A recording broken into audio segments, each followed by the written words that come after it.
Shalom, selamat pagi Bapak-Bapak, Ibu-Ibu, Jemaat GBIS Haleluya Palur, dan sahabat-sahabat ibadah online dimanapun berada, baik yang ada di dalam negeri maupun yang ada di luar negeri. Mari kita satukan hati, kita fokus pada firman Tuhan hari ini. Mari kita berdoa. Bapa, kami mengucap syukur di pagi yang indah ini Engkau memberi kesempatan kepada kami untuk beribadah bersama. Walaupun kami masih mengadakan ibadah online, tetapi kami percaya Roh Kudus-Mu akan bekerja untuk kami dapat menikmati berkat firman Tuhan dengan cara-Mu yang luar biasa. Terima kasih Bapa, dalam nama Yesus kami telah berdoa dan mengucap syukur. Yang percaya katakan amin. Sekali lagi, shalom Bapak Ibu, selamat pagi. Mari kita sama-sama fokuskan diri untuk belajar tentang firman Tuhan. Manusia itu adalah makhluk yang paling rapuh. Gampang sekali patah semangat. Gampang sekali mengalami berbagai macam ketidakmampuannya dengan mengambil cara yang paling pendek, yaitu bunuh diri. Kenapa? Karena kalau dia sudah tidak dapat melihat jalan keluar, kalau dia sudah tidak dapat memiliki cara-cara bagaimana lepas dari berbagai macam kesulitan hidup, setan datang, setan berbisik, akhiri aja hidupmu. Lalu bagaimana caranya Tuhan untuk memberikan pertolongan, memberikan harapan kepada manusia? Mari kita lihat di dalam Yesaya 42 ayat yang ketiga. Yesaya 42 ayat yang ketiga, buluh yang patah terkulai tidak akan diputuskannya, dan sumbu yang pudar nyalanya tidak akan dipadamkannya. Tetapi dengan setia ia akan menyatakan hukum-hukumnya. Nah, dari ayat ini dikatakan bahwa buluh yang patah tidak akan dipatahkannya. Buluh yang terkulai tidak akan dipatahkannya. Sumbu yang pudar tidak akan dipadamkannya. Nah, ini memberikan tawaran kepada manusia-manusia yang sudah merasa hidupnya gagal. Manusia-manusia yang tadinya punya kedudukan, lalu kedudukannya ini mulai lenyap. Dia sudah bingung, dia sudah tidak dapat berpikir lagi. Maka Allah memberikan tawaran lewat Yesaya 42 ini, bahwa buluh yang patah, buluh itu sejenis, kalau di Indonesia mungkin, di Pulau Jawa mungkin buluh itu seperti ilalang yang punya batangnya itu berlubang. Ini biasanya diambil oleh anak-anak, digunakan untuk membuat slompret atau trompet kecil, ya. Kalau anak-anak waktu saya masih kecil itu diambil lalu dilombakan antar anak-anak. Jadi walaupun tidak banyak gunanya, tetapi toh masih ada guna karena digunakan oleh anak-anak sebagai permainan. Kalau di tempat-tempat yang subur mungkin lebih besar batangnya, bisa untuk seruling. Tapi kalau sudah patah, sudah fungsinya tidak banyak, ini patah, tidak bisa digunakan apa-apa. Inilah manusia yang sudah merasa tidak bisa digunakan apa-apa, sudah tidak punya harapan, sudah tidak punya jalan keluar lagi. Mau apa dia? Mengalami kebingungan. Lalu ayat ini juga dikatakan kalau ada sumbu yang nyalanya itu pudar. Loh, zaman saya kecil juga, lampu itu terbuat dari lampu minyak. Lampu minyak itu dapat hidup bagus kalau sumbunya bagus. Kalau sumbunya tidak bagus, sumbunya mengandung karet atau plastik. Ini nyala sebentar lalu memudar. Dan sesudah pudar, lama-kelamaan mati. Untuk apa? Ya, untuk apa? Minyaknya masih, lalu tempatnya masih, tetapi kalau sumbunya jelek, tidak bisa nyala. Hidup manusia yang juga tadinya punya jabatan yang bagus, hidupnya berhasil, sebagai pedagang berhasil, sebagai pegawai kantor berhasil, sebagai pengusaha berhasil.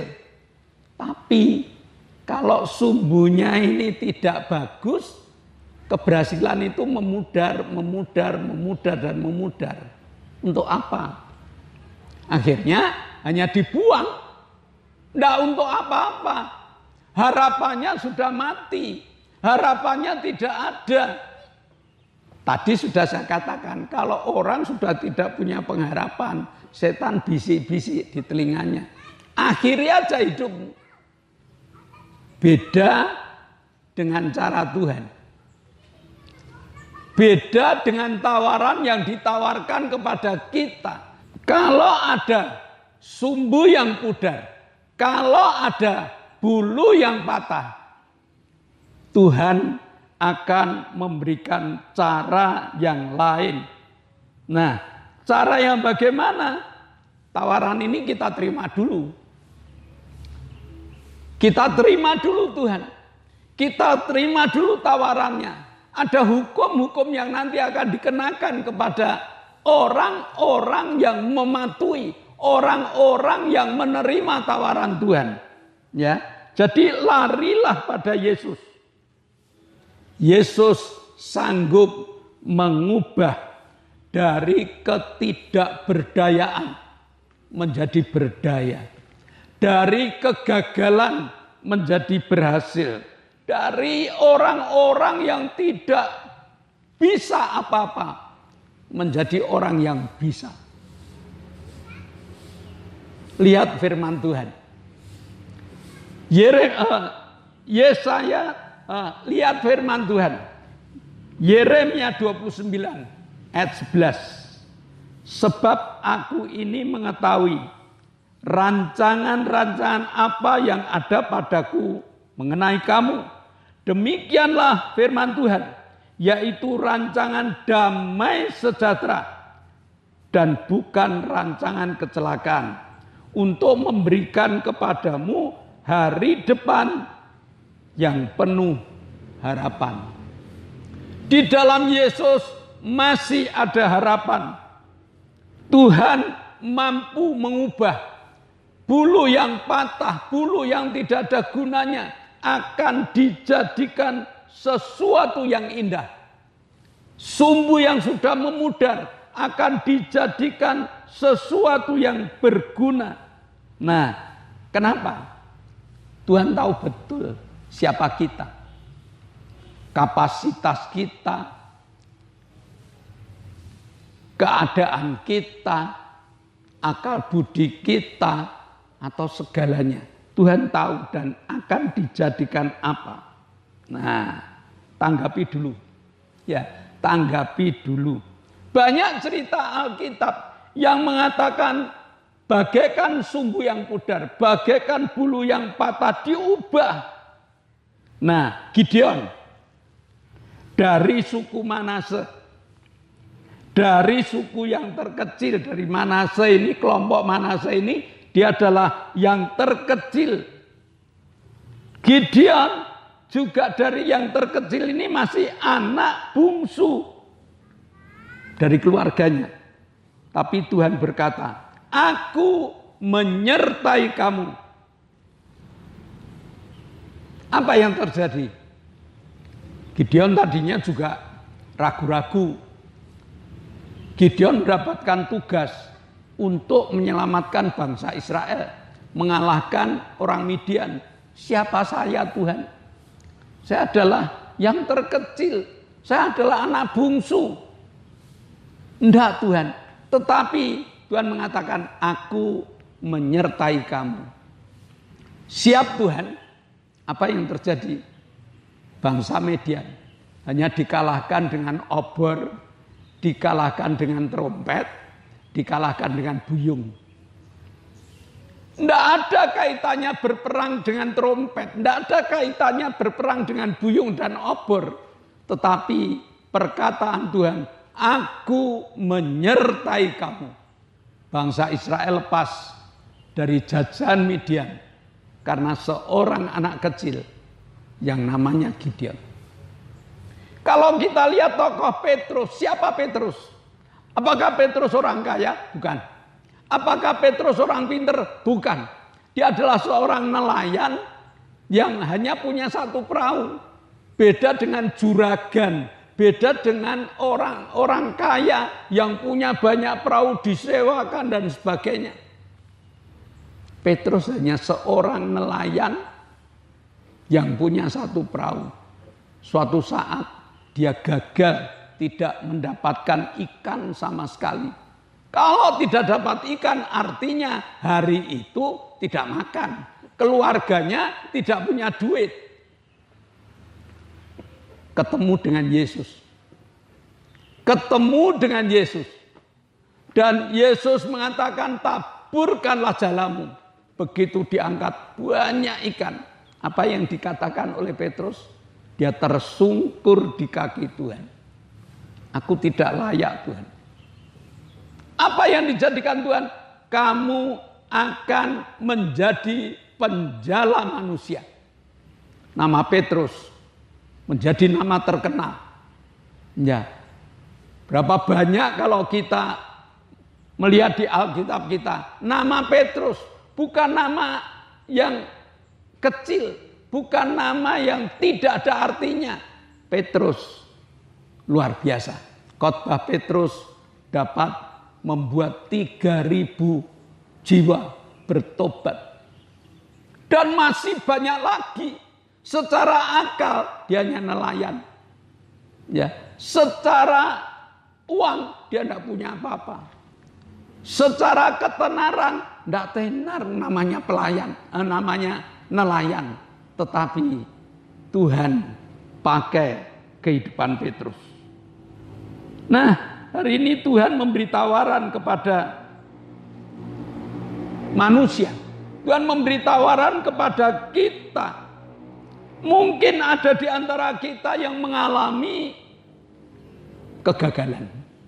Mungkin ada di antara kita yang mengalami masa depan yang gelap. Mungkin di antara kita mengalami berbagai macam kesulitan hidup.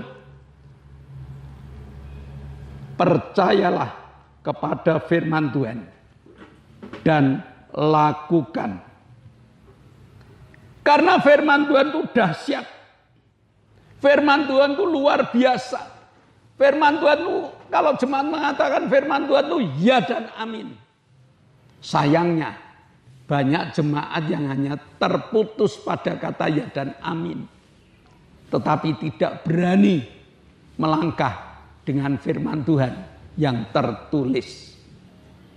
Mari hari ini, mungkin kita masih mengalami trauma, kegagalan dan sebagainya. Firman Tuhan mengatakan, Tuhan memberikan damai sejahtera. Bukan rancangan kecelakaan. Setiap firman yang tertulis bukan rancangan kecelakaan. Tetapi rancangan yang akan membawa kita naik, naik, dan naik. Yang kedua, pasrahkan hidup pada Yesus. Pasrah, Bapak Ibu. Petrus tersungkur pasrah di hadapan Tuhan. Tuhan, aku tidak layak Tuhan untuk menerima ikan sebanyak itu. Tapi Tuhan mengatakan, mulai sekarang aku akan ubah kamu. Bukan menjadi penjala ikan, tetapi menjadi penjala manusia. Yang melalui Petrus, banyak jiwa diselamatkan. Melalui Petrus, banyak orang yang kenal dengan firman Tuhan. Dan ini yang diharapkan Tuhan. Siapa saudara, siapa saya, siapa manusia yang pasrah kepada Tuhan, Tuhan akan ubah menjadi sesuatu yang luar biasa. Lepas dari pikiran kita, lepas dari angan-angan kita, lepas dari cita-cita kita. Tuhan kepingin membuat manusia yang berhasil melalui percaya pada Tuhan. Maka hari ini, mari jangan hanya sekedar percaya firman Tuhan. Tetapi setelah percaya pada firman Tuhan, yuk kita lakukan. Daud mengatakan, firman-Mu itu pelita bagi kakiku. Firman-Mu Tuhan itu suluh bagi jalanku. Artinya, kalau kita kepingin berhasil dalam hidup kita, siapapun kita, apapun kepandaian kita, berapapun harta kita, kalau kepingin hidup bahagia, gunakan firman Tuhan. Dan apa yang dikatakan firman Tuhan, mari kita lakukan. Mari kita tunduk kepala. Bapa, kami mengucap syukur. Engkau Allah yang hebat. Engkau Allah yang hari ini memberikan pelajaran yang luar biasa. Di tengah kehidupan dunia yang tidak menentu ini, kadang-kadang membuat akal kami buntu, kadang-kadang membuat jalan kami tertutup. Sehingga keadaan putus asa ini kadang dimanfaatkan oleh iblis untuk membuat kami ragu terhadap Engkau. Tetapi melalui firman hari ini, Engkau tidak akan patahkan buluh yang terkulai. Engkau tidak akan mematikan sumbu yang sudah memudar. Melainkan Engkau akan ganti sesuatu yang luar biasa di dalam kehidupan kami. Terima kasih Bapa. Biarlah firman-Mu bukan hanya kami dengar, tetapi firman-Mu akan kami terapkan di dalam setiap perjalanan hidup kami. Sehingga kebahagiaan dapat ada di tengah-tengah kami. Dalam nama Yesus, kami telah berdoa dan mengucap syukur. Yang percaya katakan, amin. Shalom Bapak Ibu.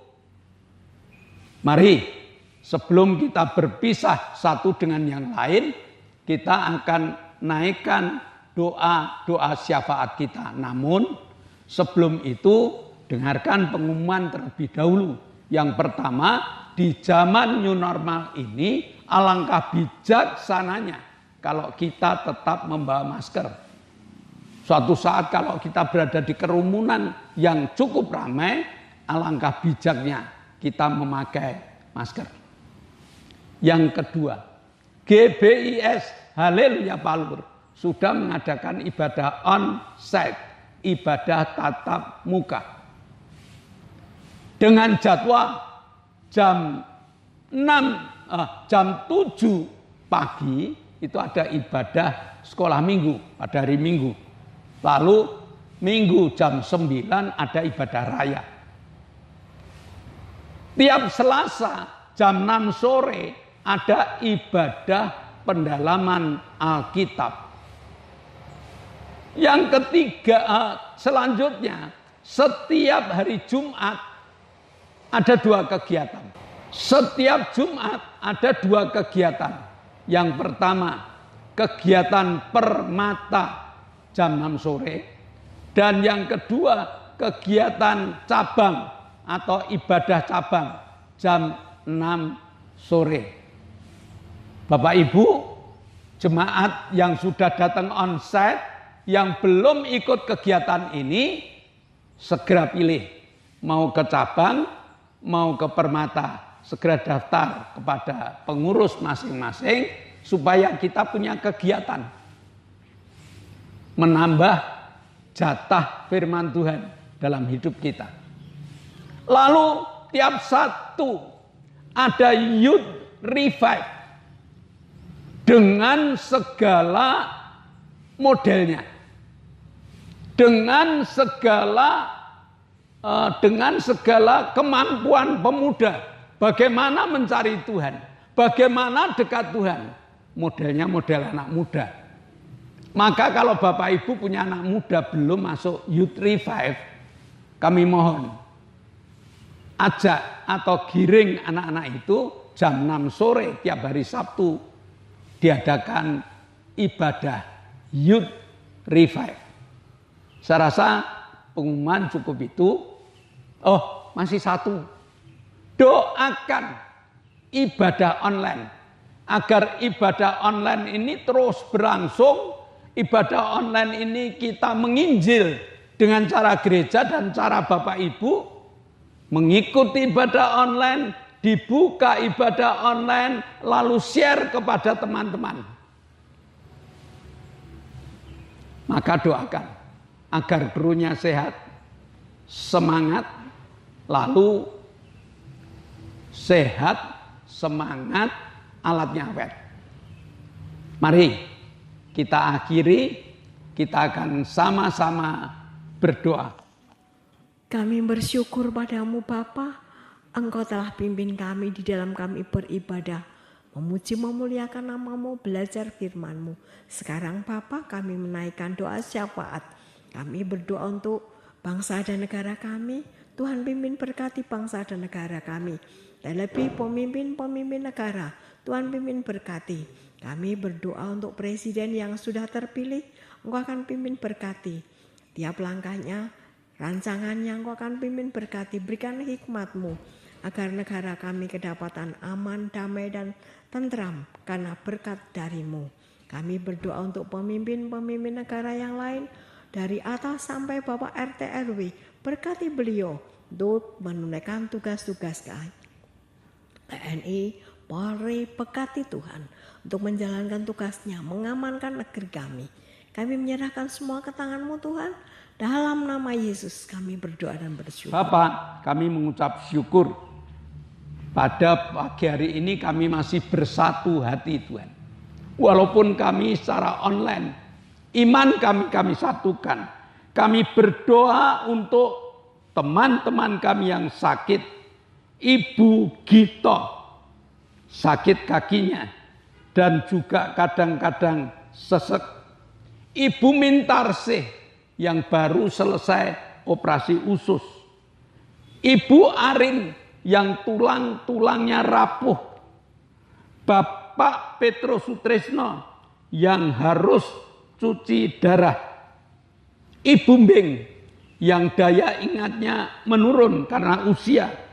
Bapak Isa yang juga karena usia badannya lemah. Dan juga Pak Min yang saat ini berada di Triharsi. Tolong Tuhan, sesuai dengan firman yang Kau ajarkan, bahwa firman-Mu ya dan amin. Bahwa di dalam nama Yesus, bilur-bilur Yesus menyembuhkan.